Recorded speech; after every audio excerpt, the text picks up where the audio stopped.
Recession, housing bubble, mortgage rates, inflation. We have been hearing all about it in the past few months, and the question on everyone's mind is, based on all of these factors, what will the rest of the year look like for the housing market? I'm Dana Sapir with Compass Manhattan, and today I want to share some of the industry expert opinion on what's to come.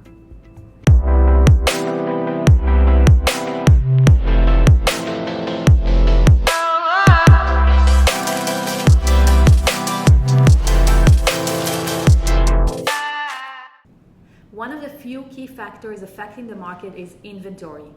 Active home listings saw their biggest jump since 2019 this year.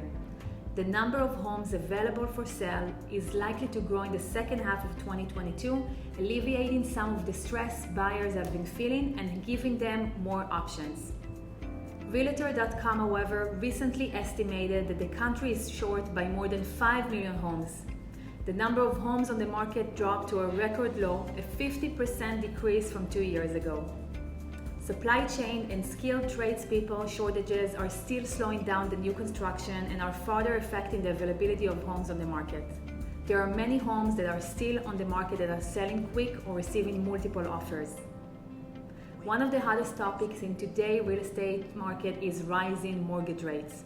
So mortgage rates have risen almost 2.5% since January to 5.7% last month, the steepest rise in a 6-month span in decades. Yet, economists estimate housing prices will grow around 10 to 50% this year, indicating a resistant market. Until we see a cool down, mortgage rates are expected to rise even if moderately.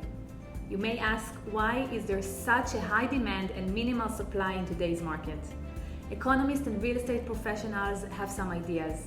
Millions of Americans in their 20s and 30s are reaching peak home buying years. More work from home jobs in the pandemic created demand, increased competition from investors, and too little housing built in the past decades. Those are all given as reason in accelerating housing prices nationwide. And yes, home prices are projected to continue to climb. Real estate investors, often all cash buyers, also compete for limited housing stocks, buying and renting out units with high return as a result of the inflation. And as I mentioned before, there are still fewer homes for sale than there are buyers on the market. Given the low inventory, we are unlikely to see prices decline. With many buyers competing for few available properties, home prices in the US rose 18.8% last year. This rise, in turn, is expected to cool the housing market as buyers are priced out and are staying put. As a buyer, continued home prices appreciation means the longer you wait, the more it will cost you to buy. But it also gives you the peace of mind that once you buy the home, it will likely to grow in value. And that makes it historically a good investment and a strong hedge against inflation.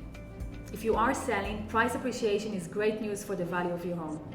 Considering all of these factors, the second half of 2022 will most likely see a cool down in the housing market. It is important to remember, though, that this is all relative to extraordinary hot market bouncing back from the pandemic. This slowdown in the market is more of a stabilization, and the housing market still looks relatively hot by historic standards. Home price growth remained robust, seeing its 112 consecutive months of year-over-year gains according to the National Real Estate Association. So where are we really at? We are moving back to pre-pandemic sales activity. How are recent developments affecting your buying and selling journey? Let me know in the comments and let's have a conversation.